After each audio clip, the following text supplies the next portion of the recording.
The views and opinions expressed by presenters and guests are their own and do not necessarily reflect the official policy or position of Parasearch UK Radio or its affiliates and sponsors. Listener discretion is advised.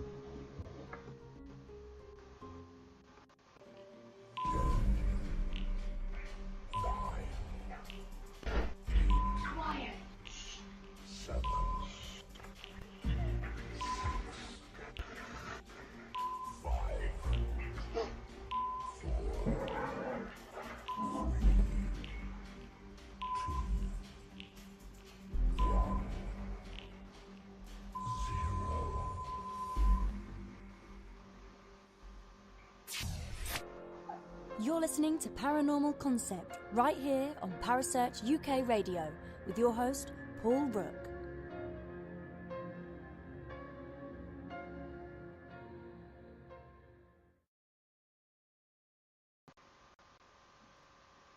And good evening and welcome to another edition of the Paranormal Concept Show.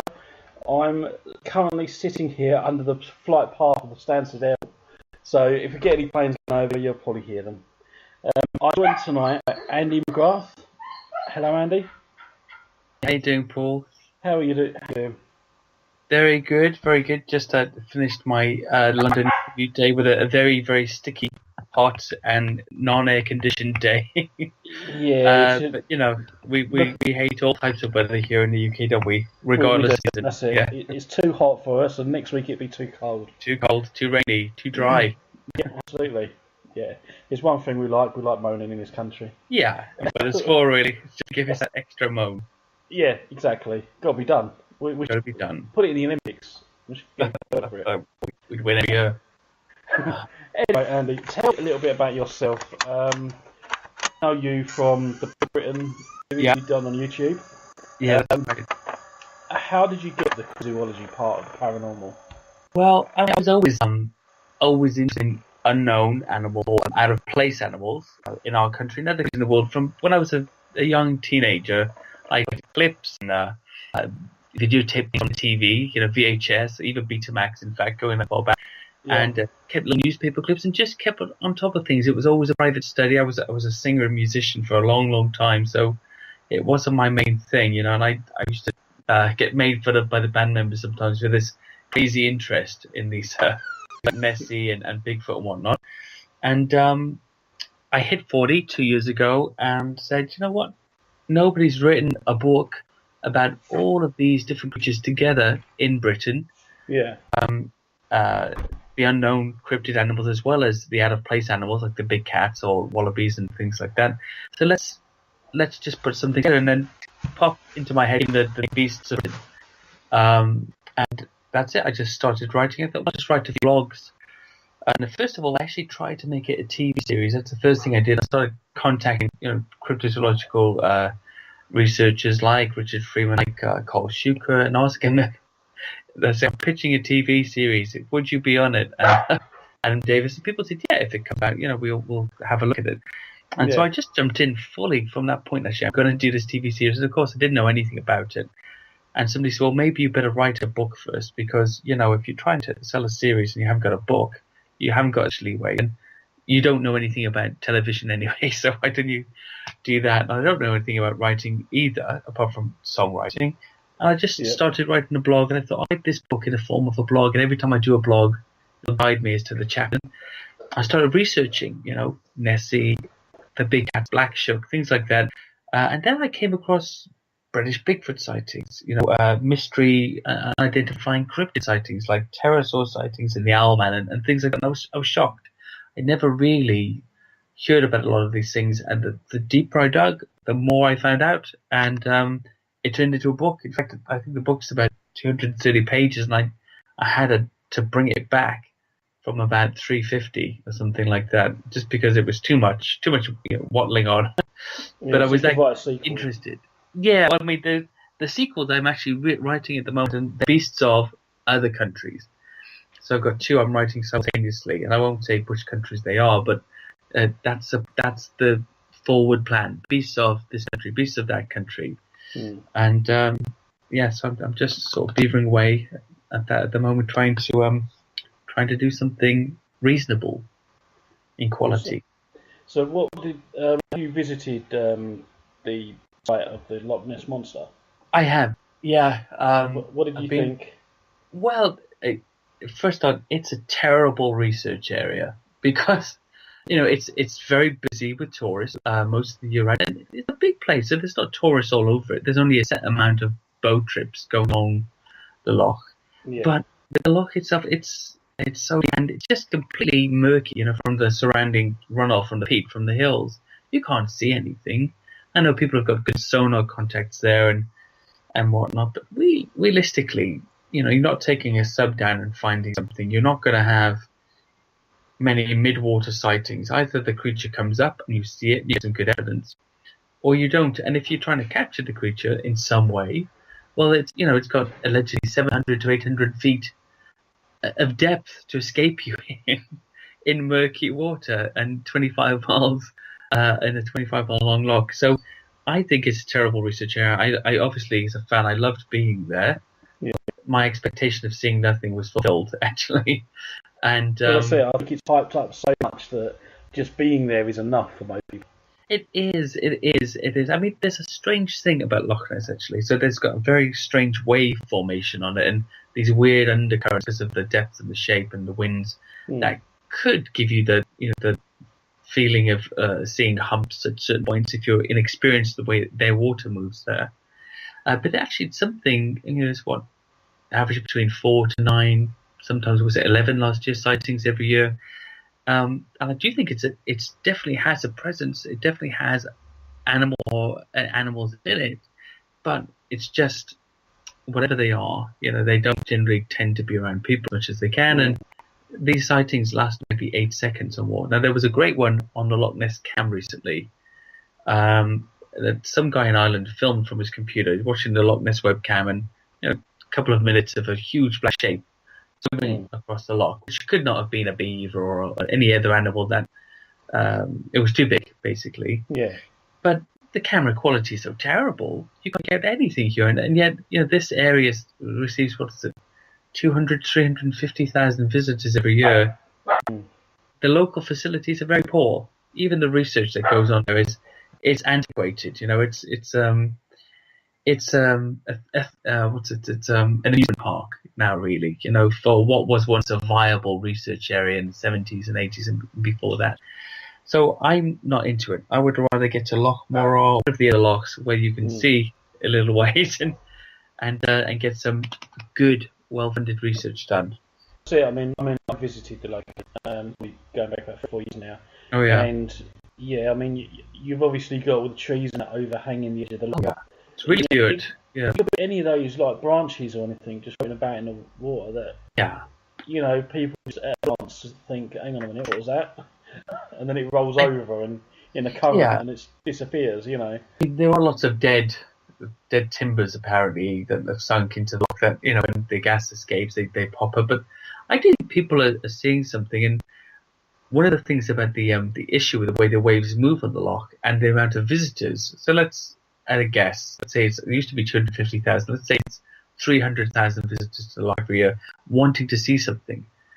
If the 4 to 9 sightings every year are mistaken identity, then that's a very low amount of mistaken identity for 300,000 people, right, who want to see it. And it makes me feel that the people who are reporting something really are seeing something, but the area is so bad for research that whatever this creature is, it doesn't stay up long. It pops up, goes down, and it's gone. Before you click to your camera or your smartphone now, if you've got my smartphone, you've got to whip the phone out, flick the screen on, hit the bit to get the camera up. Nothing like a camera, really, but the speed you'd have with a nice Instamatic, as they used to be. This lot's been reported for, what, years? 84 years? But 84 years with, frequent reports since the road was built into the side of the road. I just wonder whether it is just the one-off or whether there's more of them. I think there's more. There's other similar sightings, not only in other lochs, but around the coast of the UK and other lakes in the UK. So you've got Bonessie of Lake Windermere, did a little investigation there. And that's, although I only had a few sightings, I think it's about 10 or 11 sightings, really picked up in 2006. It's the same kind of creature. There is some photographic evidence as well, multi-humped creature. Or there's a great photo from 2014. I think it was taken by Autographer Magazine's Ellie Williams, and she set up a stop motion camera set to go off once a minute, like a game cam for the entirety of the day to catch the changing seasons.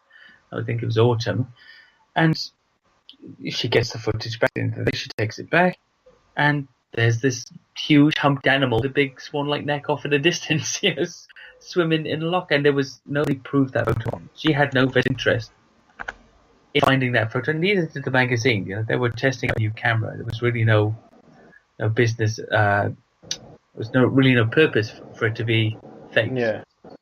So there's all of these things. And there's Tedgy, the Nessie type creature that lives there. There's sightings around the Barmouth estuary of a different creature that looks a bit more like a Nothosaurus. So the country as a whole, in fact, has around its coast and its waters has lots of sightings. And then you've got Loch Ness. It's 31,460 lochs and lochans, most of which are untended or nobody goes to them. What could be that? So do you think, in your opinion, do you believe in the Loch Ness monster, or do you think it's... Oh no, definitely. I mean, that's one of the things I'm most certain of. It's not just because of Loch Ness, because we look at Loch Ness in isolation. We don't look at the descriptions in Lake Champlain or Lake Okanagan or Lake Labinkia or the other bodies of water in the UK and correlate them to one another. People with no interest, largely, from at Loch Ness in seeing these kinds of creatures, the same kind of animals, the same kind of presentation, long neck, couple of humps, small head, nippers if they get a good enough look, things like that. And yet, all around the world where these types are reported, they're similarly deep lake rocks and etc. and reported having the same kind of habits. They're solitary, they're elusive, perhaps nocturnal. We're not sure. And if you get a glimpse, you're just lucky to have seen one. Yeah. What other, besides big cats? Because I mean, if you was to do a search online, for example, for cryptozoology beasts in Britain, a lot of big cats come up. And that's pretty much all there is, unless you do obviously a little bit more. Yeah. What other creatures you found that are floating about Britain that we don't know about? Well, aside from big cats, I think one of the shockers and one of the things was the British Bigfoot reports in the hundreds, and even some very modern reports which I've been given myself.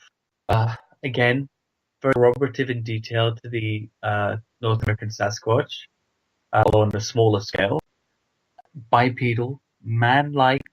I say man-like. I think the flat face or the separate, apparently separate nose and mouth that gives it that man-like look, as well as its bipedal gait, with a hairy body, brownish, black, sometimes grey fur, that acts and behaves in nearly every same way as we've known the North American Sasquatch to behave.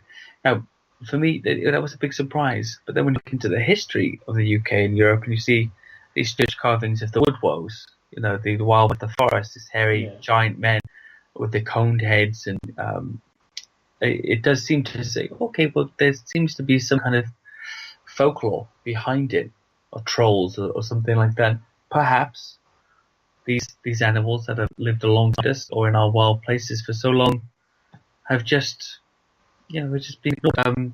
Even in the modern day, where you've got your 5-foot programs and it's popular, the reluctance I found in most people to actually put their name next to a report or go on a television camera and tell of what is very, very high, because they'll be ridiculed. They'll be strange, and it could even perhaps have negative effects on your career or your friendships. It's a big thing. So I imagine that most people with a job and are very interested in advancing their lives, their friendships, would probably keep it private. Yeah, I think a lot of people would, to be fair. So have you ever gone out and experienced and seen something you would say Britain's version of a Bigfoot? I haven't directly. I've been on a few expeditions. So there was a sighting near Esher in, I think it's 2014 or 15, I don't remember now, road sighting. And I went to a little forest there called Littleworth Common at night with another edition. What we found in that forest was strange exclamations blocking what I call like a tree jumble, like a bunch of logs jammed in a certain weird kind of shape. Then after that, we did apparently catch some eyes shine up in the trees what we photographed, but in my opinion, that could have been an owl. Then we found a pinned arch, what's called a pinned arch, was a tree that's bent over and pinned down with another tree a little further on. And there was some sort of strange bird-like calls that could have been birds, but I was never really sold on that experience. I think it simply could have just been bushcrafters or woodsmen, practicing at making structures. But there was a lot of talk about these animals perhaps using stick structures as signs for one another, and I'm sort of 50-50 on the whole thing. I did that night. I also investigated the Box Hill ape sighting in Surrey, which was a sighting a lady had, a jogger, in 2012, which was running at what's called the steps there. So I don't know if you've been there, but I think it's about 2 feet elevation of these earthen steps cut into the hillside, surrounded by forests and other hills, and people, fit people will jog them. And I can tell you, just walking up them is a real challenge, actually. People jog the steps. And on this summer evening, the jogger had finished her run at the bottom and sat down steps. Thought she heard a dog walker coming down, so just moved aside. Nobody came past. She turned around and saw a 6.5 foot tall, muscular, ape-like creature that stood on 2 legs, had a big, wide, square jaw and a coned head. It looked at her. The brown and grey fur, looked at her for several seconds and turned around and walked off, keeping an eye over its shoulder to see where she was. And the way she described it is that after it left, this is really significant because this happens a lot. After it left, she could smell this weird, stale farm animal kind of smell. So I went to check that area out, and it seemed very viable. Once it gets dark, there's nothing. You can see nothing. You can't see your hand in front of the face. It's a black area. And what the points to make, it's not proof, but it shows sort of a viability for movement. Britain is a... Yeah. Would there not be any other witnesses that would have seen that? Well, I don't know. Yeah. I don't know Box Hill. Yes. To be fair, I mean these steps are very secluded, so it's heavily forested on either side of the steps, and they have this sort of turning, sort of curving motion to them with the way they cut. So every corner, it's kind of cut off from you. Every corner you go up to, you have to turn before you see the next stretch of path. And it sort of lines like that. So one of the things we noticed when we investigated it was, well, actually, you can only see up about 20 feet, and then you can disappear into the bushes and you'd be gone. But by some time somebody got up there, you would be out of sight. And it's not very busy late at night anyway. So I think it's possible for something to move in and move out, perhaps. Yeah. One of my favourite ones recently, and I do intend to get up there and investigate, was actually made by a colleague of mine who was been a professional primate keeper for a lot of years. So that's what he does. He keeps he works at a zoo. He keeps all kinds of primates. He trains them. He looks after them. That's his speciality. And he was up with his brother in at the forest in Strathspey in Scotland in also 2012, coincidentally. And they were out hunting, and he saw a large creature crouched down next to a blackberry bush out in the woods there. And the thing stood up and was about 7 feet tall, very, very wide across the shoulder, but hunched over.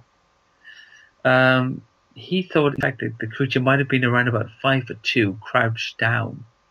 That's his height. And it looked like he was eating berries. It was covered in jet black hair all over the body, except for the upper chest and face, and the skin was very dark, except for the bottom lip, which looked pink, had a wide nose and large eyes, and its features reminded him of an older bonobo chimpanzee, but with a much flatter face, especially around the mouth. And it stood up and it looked at them. It was a very, very imposing size, and turned and walked off into the tree line, just looking back from time to time. Again, a common habit. For me, this testimony from this primate keeper is very important. This is somebody who's worked with apes for an incredibly long period of time. I think he's coming up to retirement actually. So he knows when he's seeing an ape. No, he knows when he's seeing a person. But what he saw, he thinks it was still an ape, but unlike any ape he's ever seen before. That's for me. That's my favourite sighting because of the qualification of the witness. Yeah, that's definitely interesting. Kaz Rooney in the chat room, she says, are most of the stories that you find urban myths and legends? No, they're not. And I actually try to avoid anything that's an urban myth. I did cover one or two black shuck sightings in the book, but just in case, just for the sake of including them, I tried to avoid anything that seemed like it was not an animal in its behaviour. Even the dogmen sightings or the werewolf sightings, dogmen as they're called now, I only really included that I could establish as an animal, and most of them were. And that's the funny thing. A lot of people ask me, is this, there couldn't be a flesh and blood Bigfoot in the UK because of habitat, which is nonsense. There's plenty of habitat. But, how do you know that they're flesh and blood? And I said, well, I judge them upon the behaviour that people describe that they exhibit. So many people describe a bad smell. Many people describe something that looks like an animal either eating or walking with a younger vision. There's some sightings where there are an older creature and a more juvenile creature together. Some people have seen them chasing deer. And I think, to me, these are animal-like habits. I think we often look to place our own philosophical or religious position on the things that we see because, one man's meat is another man's poison, I said the other day, or what's the other thing I said? One man's Bigfoot is another man's headless horseman, Yeah. It depends what you're willing to comprehend. So we often look for something that matches something we're comfortable with. So for me, I'd say, I believe Gigantopithecus, some sort of descendant of that. So for me, another person might say, well, even from an evolutionary point of view or materialistic point of view, I think this could be a relict hominid, some form of man that didn't develop. So, and another person says with the woo, what's called the woo, this paranormal Bigfoot phenomena, that's where they would feel more comfortable. But I just try to follow the reports and the evidence in. For me, that's it. I mean, there are some theories out there that suggest that the Bigfoot, no matter where they're from, are interdimensional beings, and that would fall, I think, on the shoulders of the ufologists. Yeah, there are some ufology, obviously, reports that describe tall, hairy-like creatures being associated with UFOs, as a lot of them are older, in fact, but not all. I'm not an expert on that side of things, and I don't really have an answer for that, other than the sightings that I've investigated, and here it's predominantly the largest percentage of sightings, let's say 95+%, would fall into an animal-like description. Yeah. Another question in the chat room, Gemma Drury. What's the best evidence you've captured today? That I've captured? I don't think I've captured any great evidence in the sense of physical evidence. The research part of what I'm doing is really only just started, and this last year. I do hope to find something. Now, the best evidence I've seen, I think, regarding a Bigfoot, for example, would be Bigfoot Tony's tree pusher in Caerphilly Mountain, South Wales.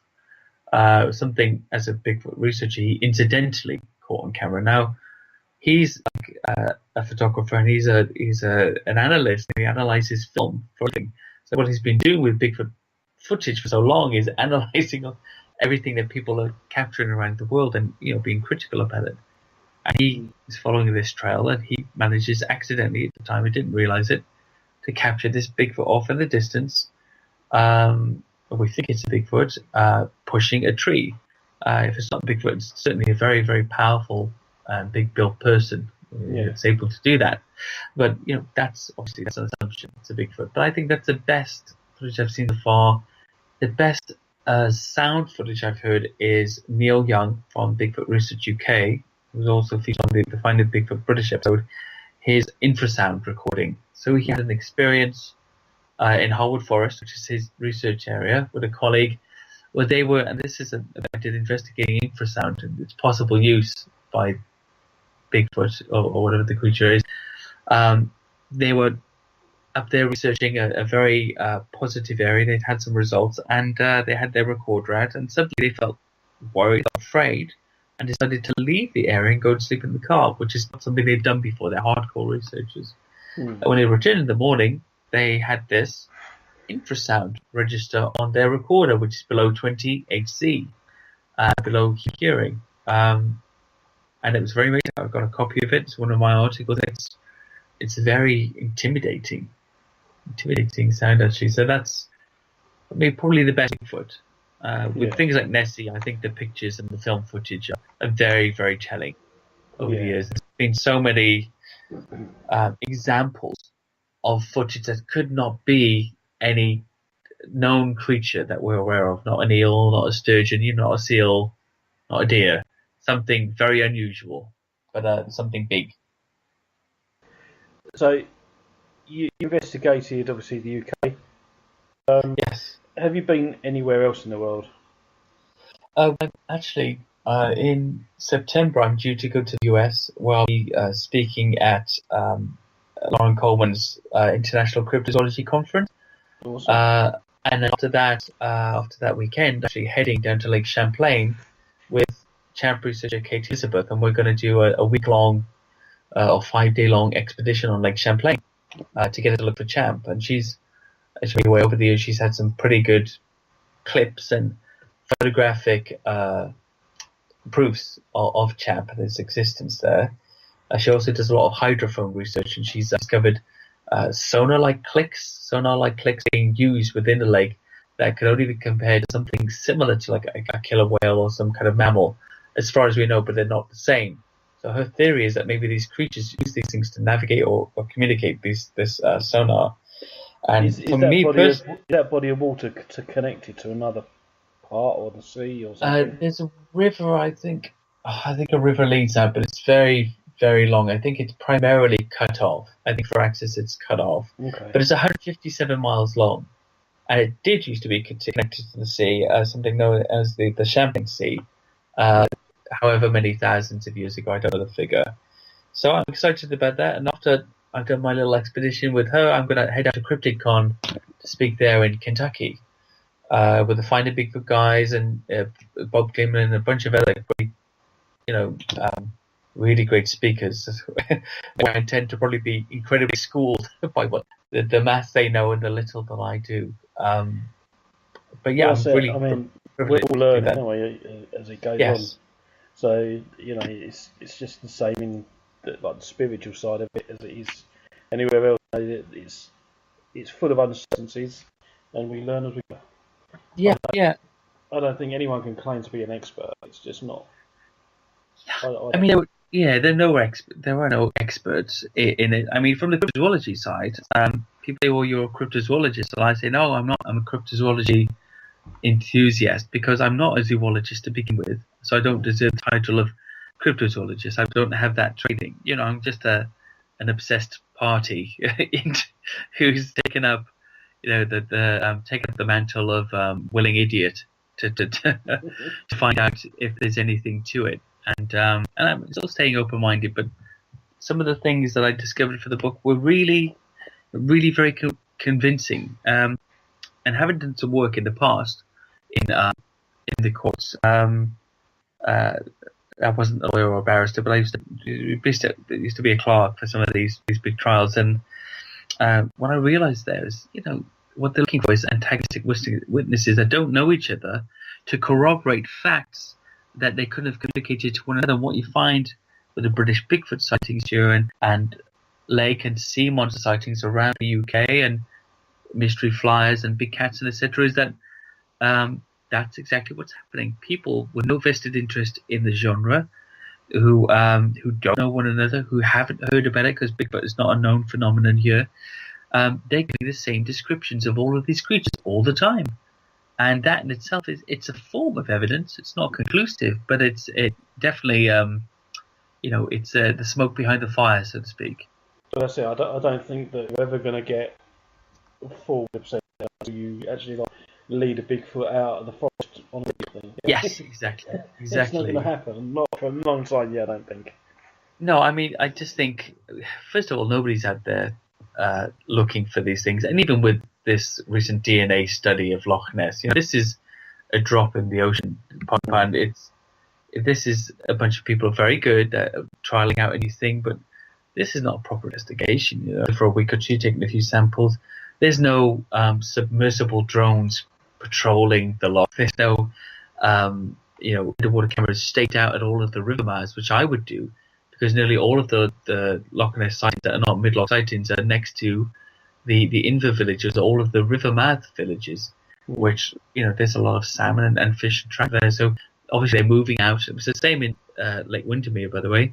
A lot of the sightings were near the River the Rothway, where there's a trout fishery, so all the fish are moving out. Suddenly they're vulnerable in open water, and the creatures are possibly making their appearance and getting a meal. So I do think there's something to follow the food kind of mentality, but you just need a big operation. They have discovered new species recently. You've often found that they've been ethno-known, meaning all the locals, have known about them for some time, like the gorilla or the okapi. That's one. Nobody really knew about that. And 1991, 1992, that was discovered. That's a huge animal. Yeah. So this thing's happening all the time. The giant squid, that's so recent. That we've even filmed one. Well, that's it. I mean, they're going down deeper into the sea now, aren't they? And just go bottom feeders and stuff all the time. Yeah, that's right. It really is. Who's to say the Yeti or the Bigfoot isn't just a species we've not discovered? I think so. I mean, there's reports from around the world. It's not just North America and here. There's reports in Europe, in Russia, in China, in India, and of other similar types in Indonesia with the orang pendek that Adam Davis is very famous for investigating. And there seems to be something to it. There's just too much similarity.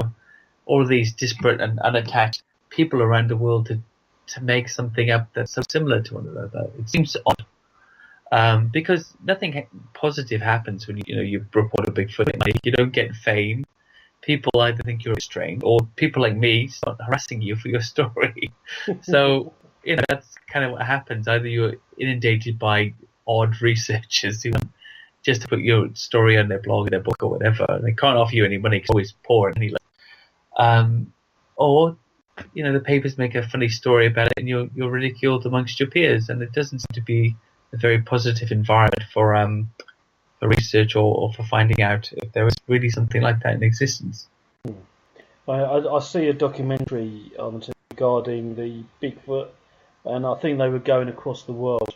So I think they done Yeti, the one was Snowman. Oh yeah. People claimed that they got evidence of their fur. So they took all the fur evidence and they DNA tested, and it came back as 2 times better.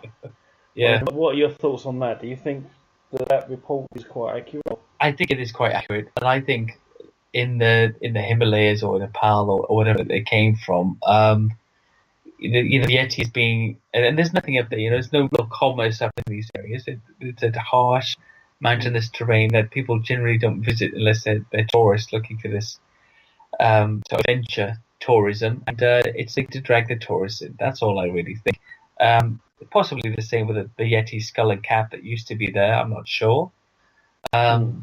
These holy articles that used to be in the monasteries there, but I think we sort of we place a holier than thou aspect upon these people in these communities. I don't think it really makes them above a bit of a tourist con. If you souvenirs from the street gift shop, that kind of thing. Yeah.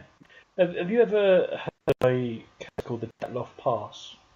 You don't slot pass? Yes, I have. It's alleged. I don't know much actually, but people are talking about it a lot. Alleged Russian Bigfoot Almas, so alleged murder of several hunters by Bigfoot. Is that right? Yeah, that's pretty much one of the theories. Yeah. Obviously, there's other less theories. I just wondered whether or not you looked into that and come to a conclusion to rule out maybe the Bigfoot be I haven't. cautious. I'm not terribly familiar with the story. I'll tell you why I haven't looked into it. And generally speaking, and especially with the ones in the UK mostly, I try to stay away from all the stories that everybody's covering because it's boring to people. They already know about it or they've heard about it. And I'm just using like a buzzword or a famous example to push myself forward.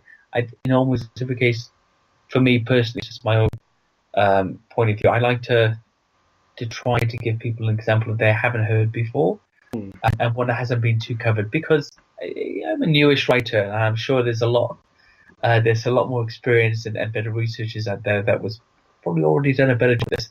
The one thing that does pop out to me about the Diatlov Pass incident is that I'm not sure if there was any reason for thinking it was a Bigfoot other than thinking that a bunch of people murdered somehow. But I never heard anything about, footprints or hairs or anything like that, just that these hunters lost their lives. Yeah, I think I think that it could have been just up the murders.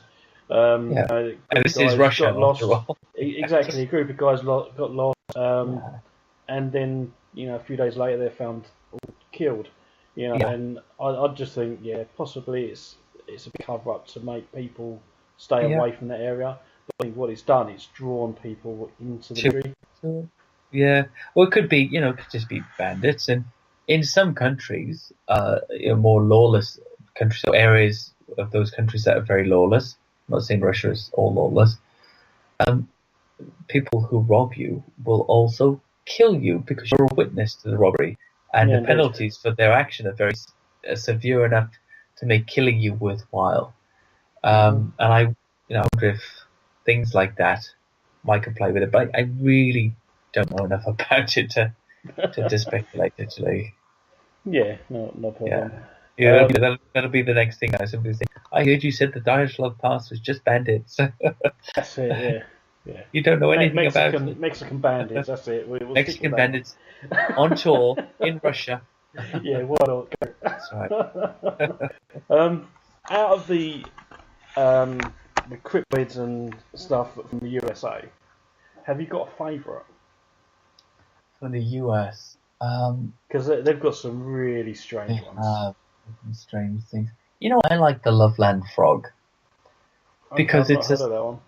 The Loveland frog, look it up here. No, it's because it's supposed to be a small frog-like creature that's bipedal. That's I think it's something like 2 or 3 feet high.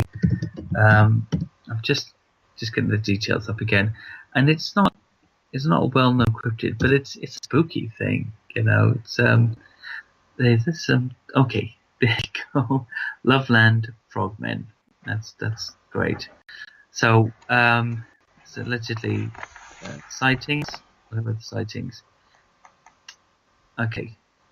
Loveland frogmen, also known as the Loveland lizards, are cryptids who derive their name from the area they inhabit, nearby Loveland, Ohio. The creatures themselves have been sighted in Claremont County.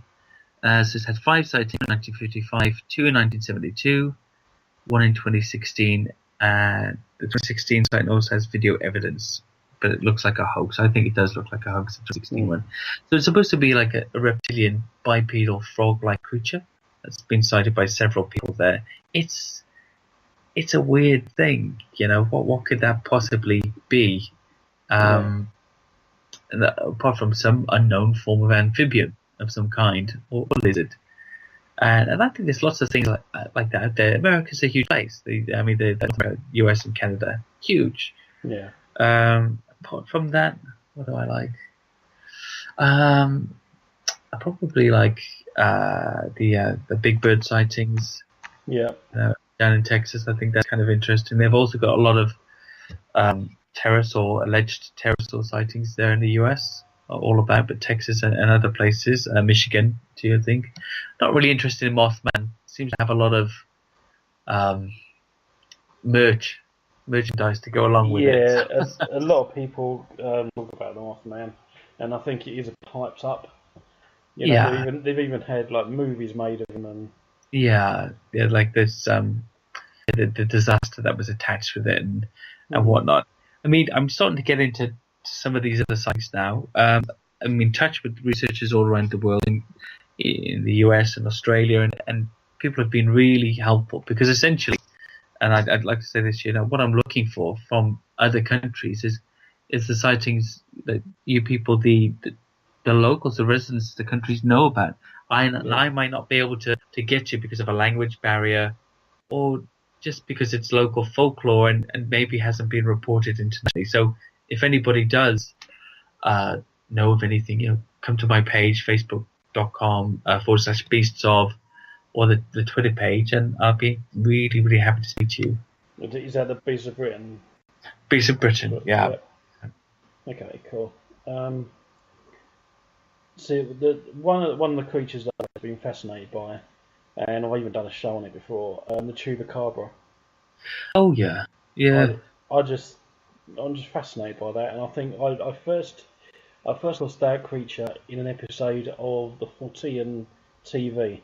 Yeah. So it's quite a long time ago, and I've just found that fascinating, and the amount of cattle that's been mutilated, and they've claimed that it was down to this chupacabra. I mean, they're really descriptive of it, aren't there, as well? I often wonder if they're describing, several different creatures in different parts of the US and Mexico.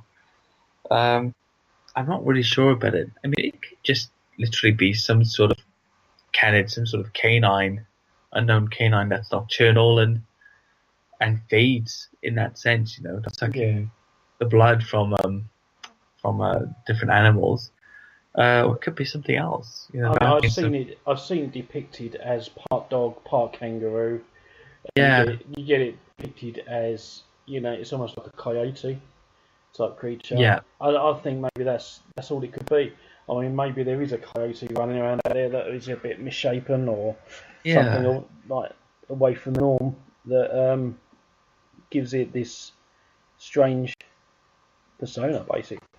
Maybe. I mean, there was you should go to MK Davis, his YouTube channel. Now, I don't know if I can find the exact thing, but he did an interview with in Texas, I think, who'd seen a chupacabra, what he thought was a chupacabra, and filmed it.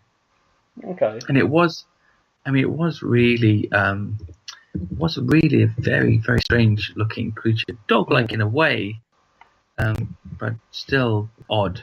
And the guy was, the guy he interviewed was very matter of fact. He wasn't really taken to a lot of imaginative description. Just very, very plain. See if you can if you look at MK Davis without any chupacabra, and I think it might be on one of those particular interview channels there. Apart from that, this guy is amazing. He does a lot of paddy breakdowns, a lot of Bigfoot footage breakdowns. Good researcher.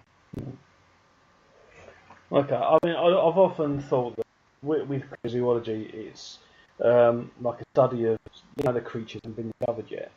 So, is that correct in assuming, or is there another description of cryptozoology? No, it is. I mean, it's a study of unknown animals, and it's a catch-all. It's a bit of a cover-all description. For me personally, a lot of the book that I've written actually looks at out-of-place animals. So not only the ones we don't know, we haven't classified yet, but those that we have but shouldn't be living in our country. So the paranormal is that seems to come into it. That people's interest in and even this Nessie sort of theory. There's all kinds of theories. When they jump from a cryptozoology experiment basically to zoology. Well, exactly. That's the very funny thing about cryptozoology, because it occupies an odd place in the scientific world, doesn't it? So its success inevitably leads to its demise. To be successful cryptozoologist, you've got to reveal the hidden creature, making him a member of the accepted order. Yeah. And that's the success we want. We want the Bigfoot, if it does exist, or Nessie, or these other mirror creatures. Not all of them as glamorous as those monsters, so to speak, to become just another part of the local fauna. Yeah. And I think that's the overall aim. So you could say, and I think there always will be some things to discover, but you could say that the aim of cryptozoology is to eliminate itself eventually. Yeah. With a success, if it could be. I don't see that being feasible at all anyway, because we don't have any scientific backing for the most part. And I would really like to see that happen. To see brave, they'd have to be brave, scientists or government bodies get involved and say, okay, let's put some money in it, let's really do a proper scientific investigation. Well, that's something that lasts months or years. We've got so many areas of the world that hasn't been, touched by man for thousands of years. Oh, yeah. And there's got to be creatures there that haven't been discovered yet. Yeah. There's bears in the chat room. What I was thinking along the lines of was the octopus. Apparently, so I've been told, they don't. Most animals in the world all have genes that are associated to something else. All except the octopus. Apparently they're not the same. So where did they come from? So people think that they're aliens. I think this is the kind of leap. I'm not saying that to you, but generally speaking, this is the kind of leap that's philosophical. So, and I tell you, I wrote a little blog recently, peddling the paranormal, and one of the things to discuss is in the West now, and it's a really different situation to the rest of the world actually, because we've become ultra progressive, and what's happened is we've gone into this absence of corporate religion, which has left us with this search for spiritual importance, and that's led to all types of paranormal pursuits that feel in cryptozoology at least as if they're being forced upon it. Yeah. And I think, sometimes what we perceive as paranormal, as in perhaps in olden times when we saw an octopus mask itself, camouflage itself against a rock, or a cuttlefish change colour, or a chameleon even, we'd say, oh wow, that's like a magical power. But now, scientifically, we know that's not a magical power. Without explanation, what else could this is a spiritual of some kind? The fact that it doesn't have genes, allegedly, that relate to any other species on the planet, I don't think makes it an alien. I think that challenges our perception of how it came into being. Well, no, I totally agree with you. I mean, as I said earlier, there's lots of, they're going further down, deeper into the sea. So who's to say they're not going to find the answers? Not going to find the answers, but then the question is strange because it says all animals have developed from simple, single cell life forms billions of years ago, and therefore, because of that, it should share genes, but it doesn't. Did it come from outer space? So that's obviously. And that is a possibility. I mean, I don't for 1 second that there isn't life out there. Oh, yeah. But who's to say when we talk about life on other planets, it's got to be humanoid? Well, yeah, sure. It could just have from a microbe that crashed in on a meteor millions of years ago. Yeah. Well, so I mean, it's not irrational to think about that. Well, it's not. I don't think it's irrational at all. But all I'm kind of saying is, based upon your philosophy, it changes. So the Christians would say, or the not in fact, but the Jewish Christians, Muslims, whether creationist types out there would say, well, everything was created, so it's not at all strange that this creature has its own genes that don't relate to anything else. That's not a thing. And the materialists or evolutionists would say, according to their belief in philosophy, well, we believe that everything came from these simple life forms, and therefore it's a puzzler that it doesn't share any genes. And in a way, I don't think that either question is bad, but I think they're both completely influenced by their belief system in that particular sense. For that question, and you're going to get a different answer from both of them, scientific even, probably. I think no matter who you ask, you're going to get a different answer. Yeah, definitely. It's a different question. It is. Makes you think. On that note, we have actually come to the end of the show. Oh, yes. I know, time flies. It does. I'm going to speak to the boss, see if I can get longer shows, really. Oh, well, I've had a good time. I've had a really good time, thank you. And as you can tell, you'd have to hold up on to find it difficult to wind down on these subjects. But yeah, very interesting, very exciting area to be in. Well, when did you say you got your convention next year? No, this year.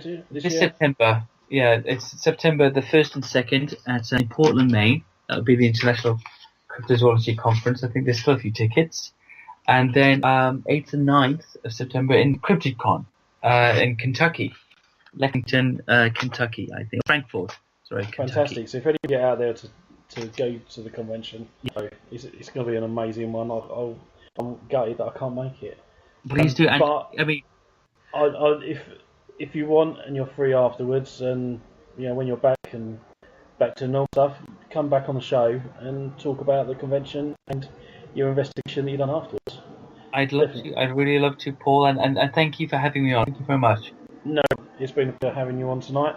So I want to thank you for that, and I want to thank everyone in the chat room. It's been an absolute pleasure as always, and we shall see you all next week. So goodbye, everybody.